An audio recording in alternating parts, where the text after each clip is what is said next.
Hello, everyone. Welcome to our Inspiring Thoughts podcast. We're very, very lucky to have Emma McNally with us, who's an NLP trainer and author. And also owns her own business called Achieve Your Greatness. So, Emma, great to have you on board. Oh, thank you so much. Thank you for having me. I'm very excited to be here talking to you today. Amazing. Yeah. And it's Emma and I have already met before, so we can chat. I think Yes. that's what we can definitely I think chat. we're professional at that, right? Yeah, I've got a qualification in In chatting. chatting. I Yeah. talk for a living, right? Yeah, it's great. No, I love it. So I Brilliant. really appreciate you coming on board today from that perspective. So just to help people from understanding, get to know you a bit better, Emma, what's your career or what have you gone through in your life? Yeah. So I started my career in education, actually, in a primary school, and worked there for a year, voluntary, actually, working in a private school, which was loads of fun. Then I went into insurance because I guess I didn't really know what I wanted to do. Yeah. So had a whole career in insurance, did all the qualifications and exams and things, and then left there and did some consultancy work and did some lecturing and some tutoring. Always had the theme of education Yeah. throughout, either me learning or training and teaching others. So that's always been a big theme for me. Then I went into local government, was there for a number of years, and worked my way up to head of change, and did some fabulous stuff. We're talking NLP today, but Yeah. cultural change using NLP, and some great exciting projects. And then left there about 9 years ago to set up my own business.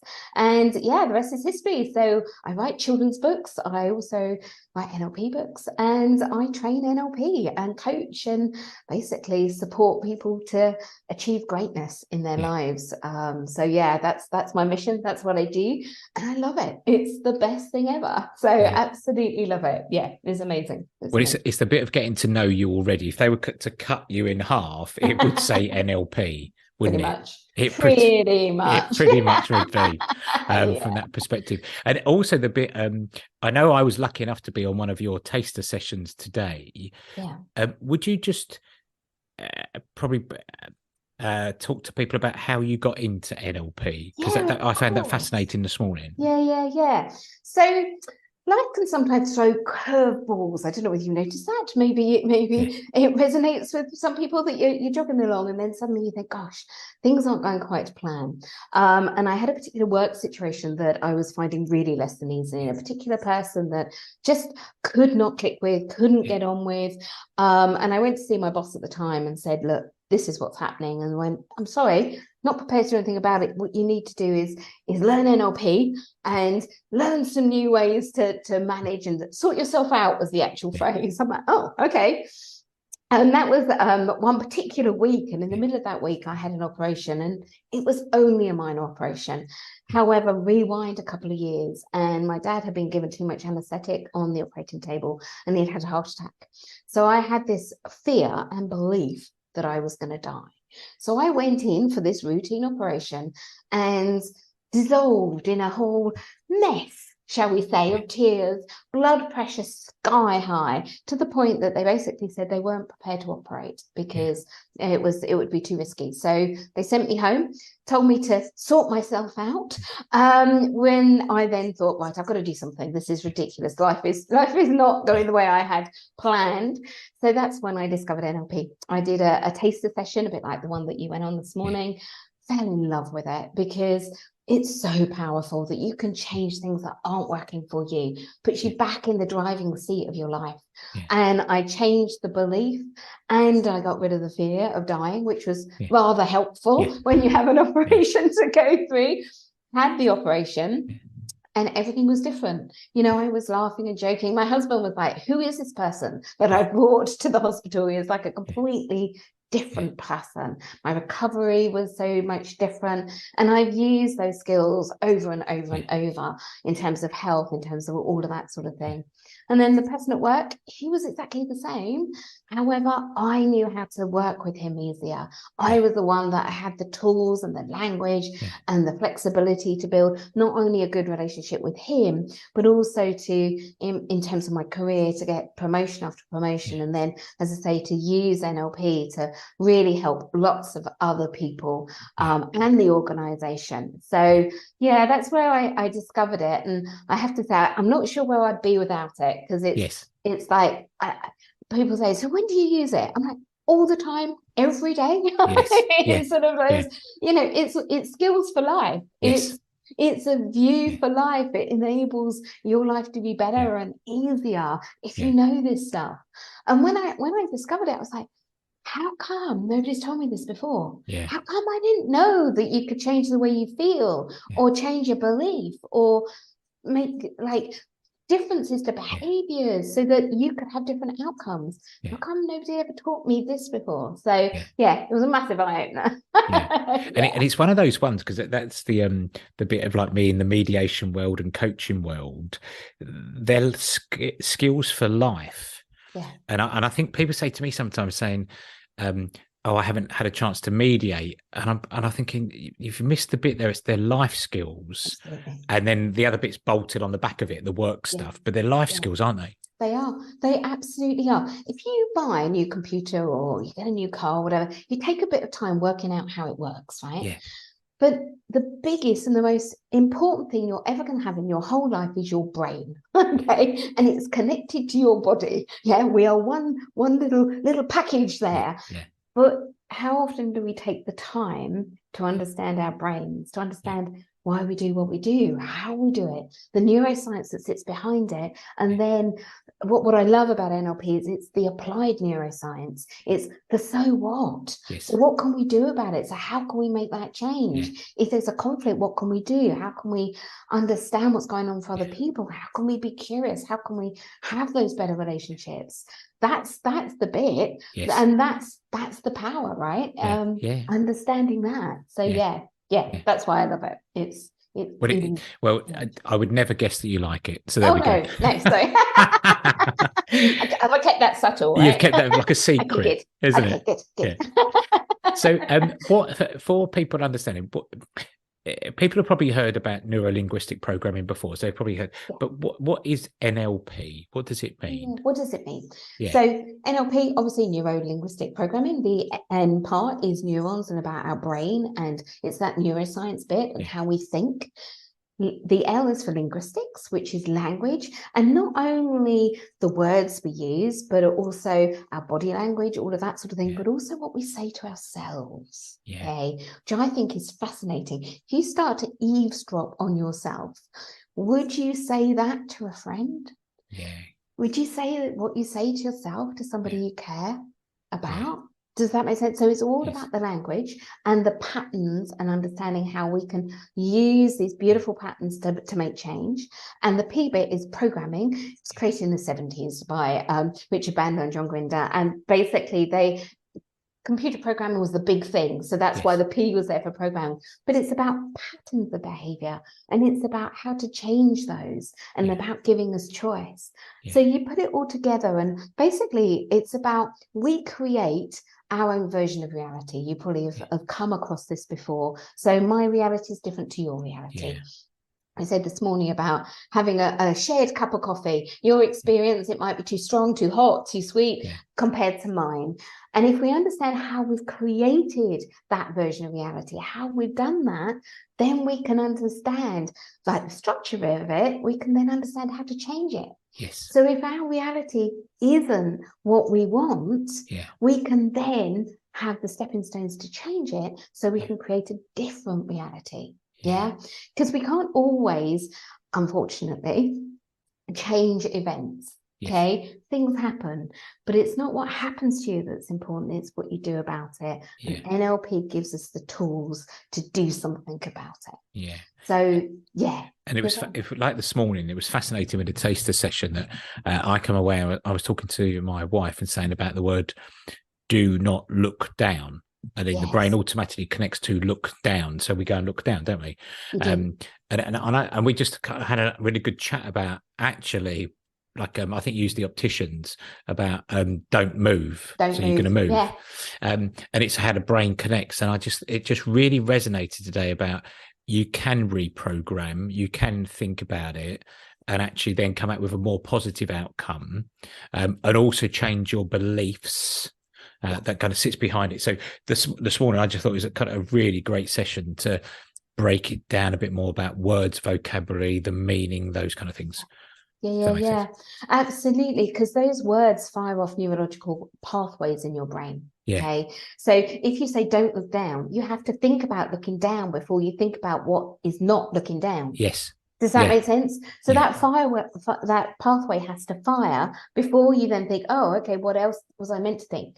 So Yes. don't be stressed, or don't worry, Yeah. or not a problem. All of those, you have to think problem before you think not problem. Yes. Yeah. You have to think worry before not worry. Yeah. Does that make sense? Yeah. So just sort of thinking, focusing on what we want rather than what we don't want. Yeah. And like you say, the amazing thing is this neuroplasticity, the ability of our brain to change. Yes.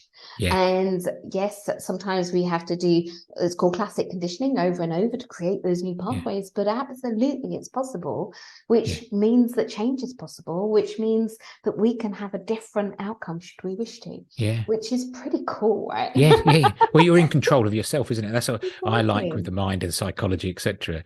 Is you're in control of yourself.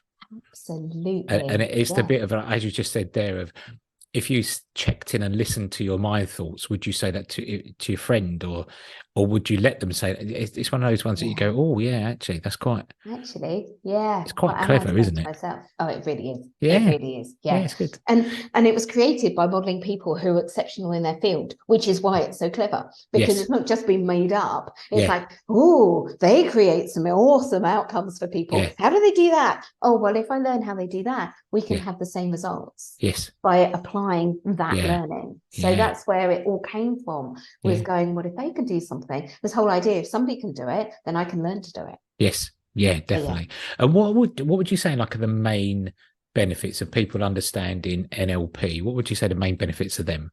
Yeah. Okay. All right. So an easier life to start with. Yeah. Actual piece of who you are. Yes. To actually be comfortable in your own skin. Yeah. To actually like yourself. To love yourself, to value yourself, to have higher level of confidence and self-esteem, to be able to have better relationships with those that you care about, whether that's your kids, your wife, your business partner, your team colleagues. People come for one reason. So I did it, like I've just said to you, for personal reasons, and it impacted my career. Some people come for their career and they find that it impacts on their personal life, their personal relationships. So it can help in terms of motivation. It can help overcome things like imposter syndrome, self-sabotage. It can, in terms of procrastination, it helps in terms of decision making. It helps in terms of phobias. We have this beautiful, beautiful tool in terms of phobia. And allergies and all sorts. So I've worked with people who have had massive phobias. I had one lady who jumped out of a moving car because of her phobia of spiders. Wow. Okay. And now you can just walk across and it's not an issue. Yeah. So what happens is sometimes our brain connects things and get confused, and what NLP does is help change those things. Beliefs not good enough. I work with so many people in terms of that underlying belief of whether they're good enough or not, and by changing our beliefs and the way we speak to ourselves and others and our behaviors and change our emotions, we just have this massive gift that actually we have one precious life, right? One precious life. What do we want to do with it? And actually, can we afford not to learn how to have a better life? And how to enjoy it and have greater success and greater happiness and greater joy. So that's just some of the things. Just a small few there. Small few. But it's one of those ones about people can come along and it's about what they need to get from it. Absolutely. Rather than a course saying this is what you're going to get. Absolutely. So it's one of those ones about personal, and it can be quite wide ranging, but it's what's personal to them. It's going to make a huge difference. Definitely. And also then knock on to other parts of their lives, work, family, home, whatever. It's going to make a huge difference. And as you said, I think, we're only on this planet once. We may as well enjoy it and get the most from it. Absolutely. Absolutely. And that's why I love the training courses. So yes, I do one-to-one coaching, absolutely. But the training courses, it's light bulb moment after light bulb moment. Yeah. And the way that I train is I only train in small groups. Yeah. And because they're small groups, I get to know everybody and know what they need and what they want and what they're there for. Yeah. So then we can apply the learning specifically to different Yes. areas. Yeah. So yeah, and that then brings the whole thing to life, and it becomes a beautiful transformational journey, which is if people want to. A lot of times, people come and say, no, just want to keep it light, and then they find out that they can make these amazing changes. Well, it that's really also the bit about you creating the trust and the environment for them, rather than surface level. It sounds good, it sounds great, but then actually when people do feel trusted, they will share their inner feelings and etc. And I think that's a special place and a good feeling when that person has that breakthrough moment to go, I now feel trusted to say, and it becomes richer and more important to them. Absolutely. And the groups tend to really gel together really, really well. And they become friends for life. We've got groups, WhatsApp groups that have been going for years. They're all friends, and they go through that journey together. And it's about that safe space. And it's really about creating that environment so that they can learn. And how might be a bit of a strange question, but how can NLP help us to influence or make better decisions? How does that help us? Amazing. So many different ways. So one of the things that we can do is work out how we make decisions, and what we call it is like your decision making strategy. So it might be that in some areas people make really good decisions, and then in other areas not so good. And what we do is we can help people to discover what makes a good decision-making strategy and then map that across. We can also, we've got this beautiful tool that we use if somebody is in conflict. So if part of you, for example, wants to go down the gym and part of you wants to stay in bed, or part of you wants to eat healthily and another part of you wants to just eat chocolate, we've got this beautiful tool to bring those two together, to bring congruence in terms of decision. Does that make sense? So those ones that feel right. We talked this morning about having a head, heart, and stomach, brain, so that we've got neurons in all of those areas. But having congruence, that decisions are aligned to our beliefs and our values, and who we are, our identity and our purpose, rather than decisions being out of kilter. So it really helps. I know it's an old-fashioned word, but it's a word I love, which is wisdom. And it really helps us to make better decisions, wider decisions.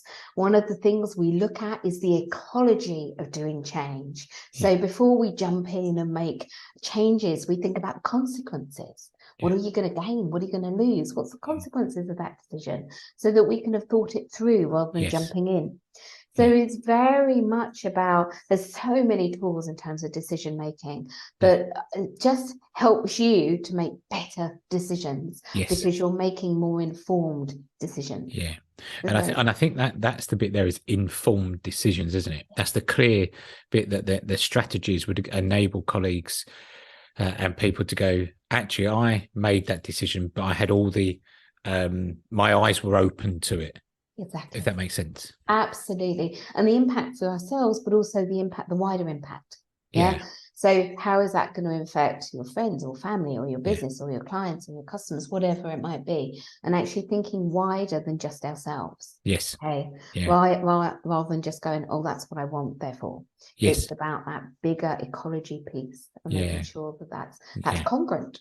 And it's interesting. I've been only started reading recently Stephen Covey's 8th Habit.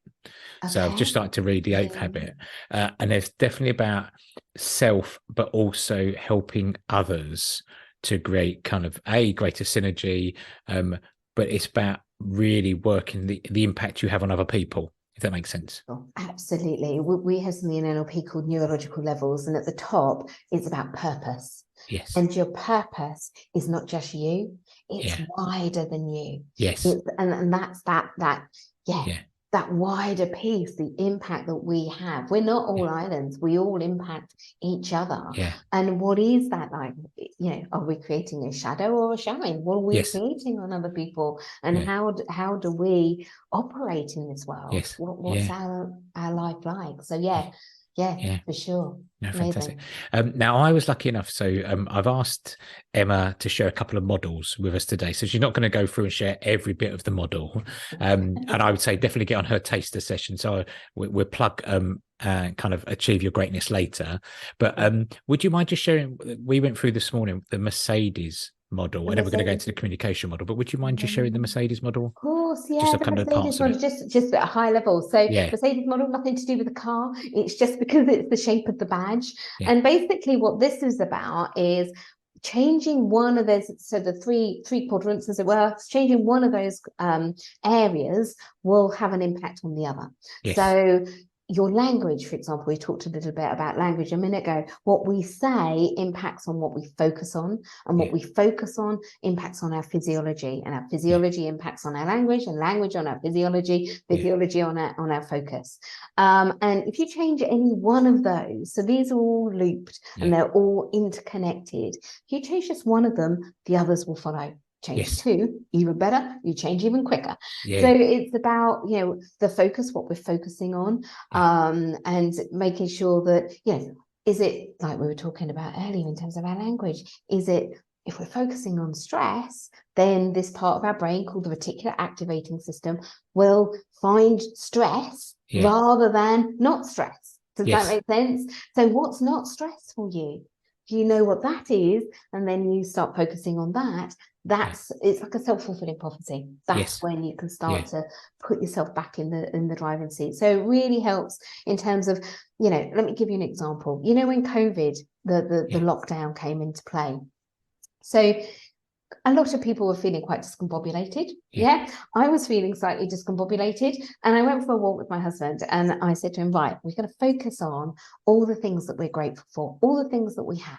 And we just literally walked around the streets taking it in turns. And I'm grateful for the sun. I'm grateful for the air I'm breathing. I'm grateful for the road I'm walking on. Grateful for the shoes I've got. I'm grateful. And we went on, and within literally minutes, it shifted our state. It shifted how we felt. Does that make sense? So that was just by doing something really simple to change our focus. Again, change our language. That can shift how we feel. And our physiology. Just standing up straight, for example, you feel very different than when you're slumped over. It's a whole different feeling. So that's made me want to sit up now, Emma. That's made me sit up. I love it. I love it. So I just changed my cushion at the back, so I make sure just adjust. But this whole idea is all connected. Change one, the others follow. So because I also like the bit this morning, which I think you showed the video with about your husband, about his arm, wasn't it? About and the phrase he used, and you showed us different parts of that. And I thought, oh, do you know, it is about what we say to ourselves and how we do. And I remember many years ago, when I worked back in the bank, so we had our personal development plans, and I wrote on mine about being more grateful. Nice. And people went to me, that's not really development or whatever. And I went, when I found it, and it was, I kept being grateful for things, and do you know what? It made me feel really good. Absolutely. And so that was personal development to change my mind shift. So it goes to show, but also like you walking with your husband during the height of the pandemic, how it shifted could be a really negative thing to actually what we are grateful for, isn't it? And one of the things that I didn't mention this morning is something called psychoneuroimmunology. Rolls off the tongue. Psychoneuroimmunology. Basically what that's about is what we think impacts us physically. And then so if we're thinking less than helpful things, it impacts us on our bodies. We then check in with our body, and then that comes back up to our thoughts. Oh, yes, see, I don't feel very well. And what they've now found out is that then impacts our immune system. Right. So what we think impacts our physiology, and our physiology impacts our immune system. So when we think, oh, well, it's just thoughts, it's not just thoughts. It's so much more than that. And that's the demonstration I did this morning. They impacts us physically, and that impact physically then has an impact on our immune system. And I was going to say, selfishly, I thought of something today. So I like golf. Nice. So I like golf. I'm okay at golf, reasonably good at golf, but there's one part of the golf game I tell myself I'm not very good at it.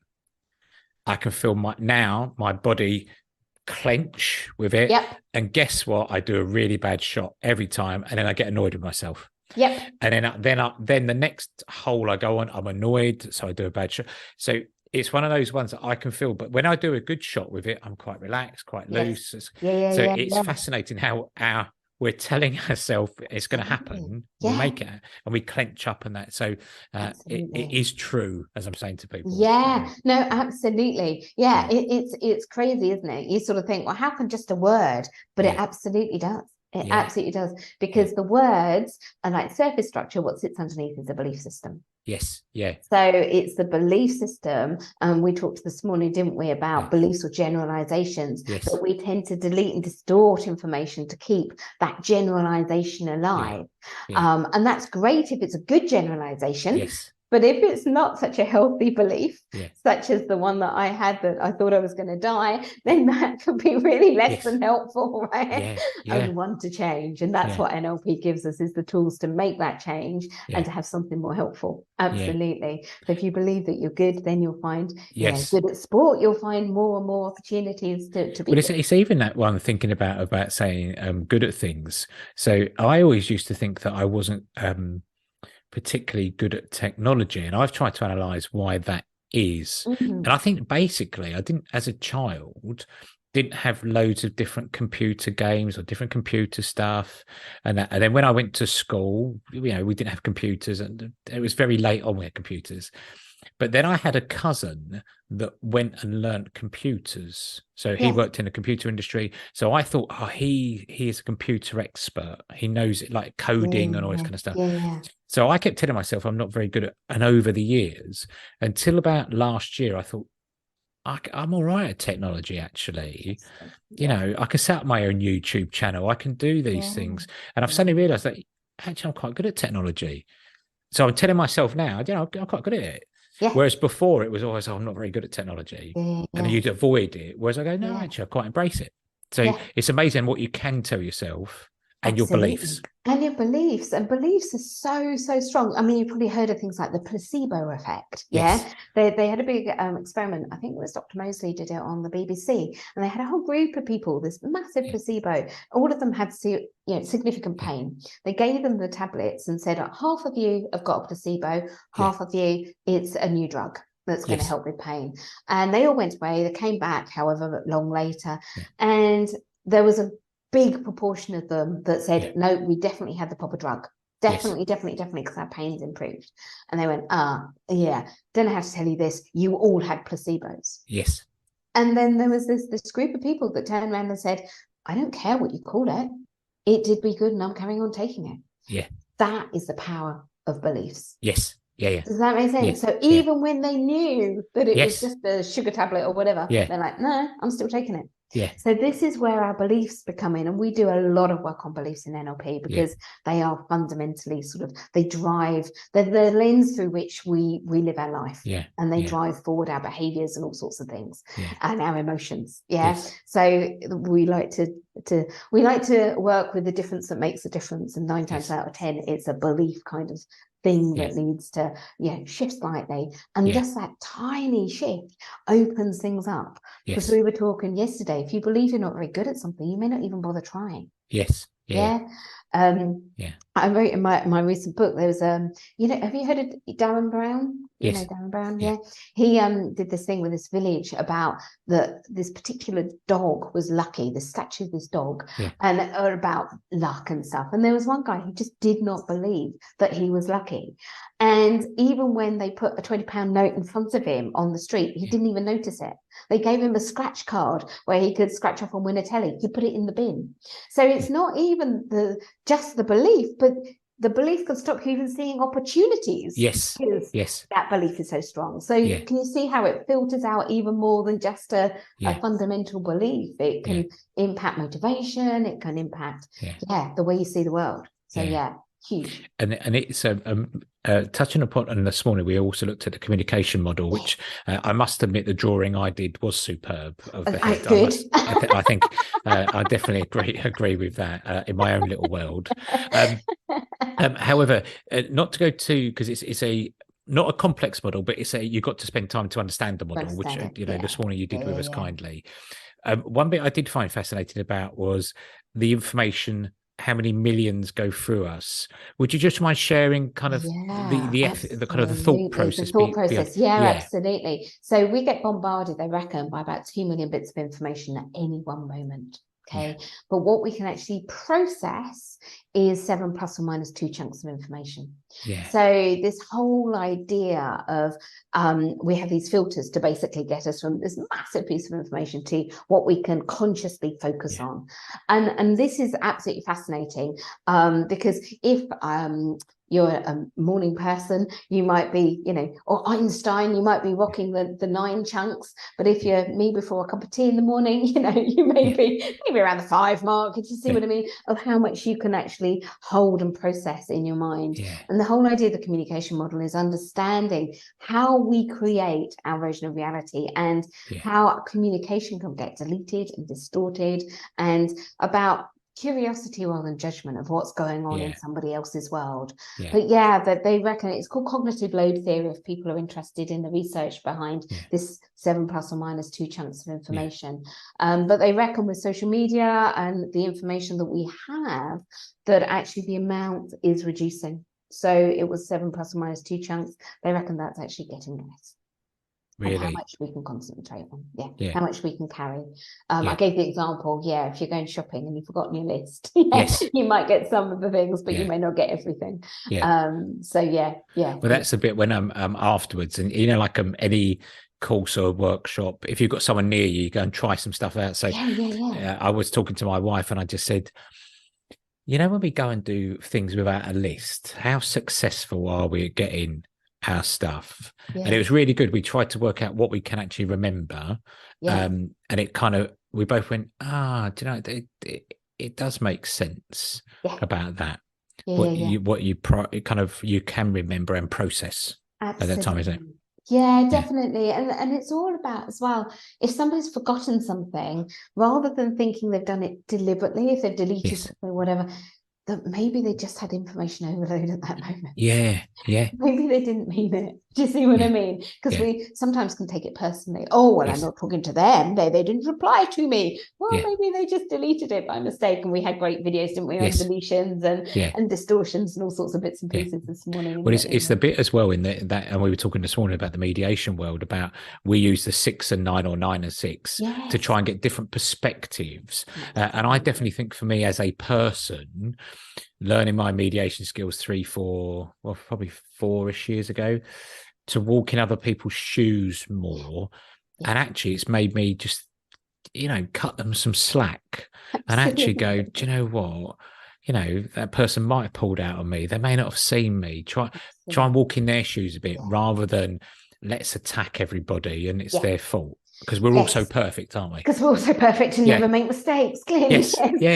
We call it reframing in the NLP world. We call it reframing. And actually, we don't know what's going on in somebody else's world. We may think we don't, but we actually don't. So if you're going to make something up, I have the phrase, you might as well make up something positive. So if you got cut up, maybe they were in a rush. Maybe they were off to the hospital to see somebody. Maybe, they could just as equally be rude and have done it deliberately as to have not. So what's going to be better for you? What's going to be a better outcome for you? If you think, oh, they're rushing to see a loved one, then the impact that it's going to have on our state, on how we feel and our behavior is going to be better than if we think that they're deliberately being horrible. And so that's this bit about, we talked about event plus response equals outcome, which is the communication model. And we can change our response. And there's a gap between how we respond. There's a gap of choice. And if we choose to respond in a different way by reframing it, by looking at it in a different way, then our outcome will be different. The event may be the same, but that's the bit that we can change, the response bit. Yeah. But Which is it was the bit this morning as well, which made me smile, is when okay. you said about how you met your husband through the car accident. Yeah. And if you hadn't have been nice and pleasant to each other, you may not have been married now. It could have been completely like Exactly. It Gwyneth could be. Paltrow sliding doors, couldn't it? Yeah. Situation. Yeah, Yeah. absolutely. Those Yeah. But rose it just ladies. goes to show the power of how we Yeah, react it to does. things. But I Yeah. also think definitely cutting some people some slack, trying to walk in their shoes, etc. Yeah, definitely. I've just got this strong belief that, and this is based on no fact. It's just what I believe. Yeah. But I think about 90% of the people in this world are good people. I Yes. think there's Yeah. about 10% naughty Yeah. people. Yeah. But, Yeah. Yeah. but let's give people, people try to do a good thing. We're human beings. We're not robots. And most people are, we have a beautiful presupposition in NLP that Yeah. people are not their behaviors and Yeah. that they're doing the best they can with the resources they have available. Yes. And Yeah. sometimes we're all human and sometimes we're not as resourceful as we could be. Yes. Yeah, definitely. And that doesn't mean that that's who we are. Yeah. That just means that, that moment in time. And we were talking this morning about that curiosity of like, oh, what's going on for you? You okay? Yes. Rather than the judgment, oh, well, they're clearly rude. Do you see Yes. what I mean? Yeah. It's like, it's just that softness of like, Yes. okay, hang on a second. Yeah. I'm sure we've all at some point cut somebody up on the street Yes. without thinking, or Yeah. whatever it might be, or not answered an email because you've Yeah. missed it, or not sent a message Yes. when you should have, forgotten a birthday, all of those things. We're Yeah. human. We're human. Yeah. And what I love about NLP is it's about taking accountability for ourselves Yes. and Yeah. responsibility and putting my hand up and go, made a mistake. Yes. Really sorry, made a mistake. Yeah. Didn't mean it.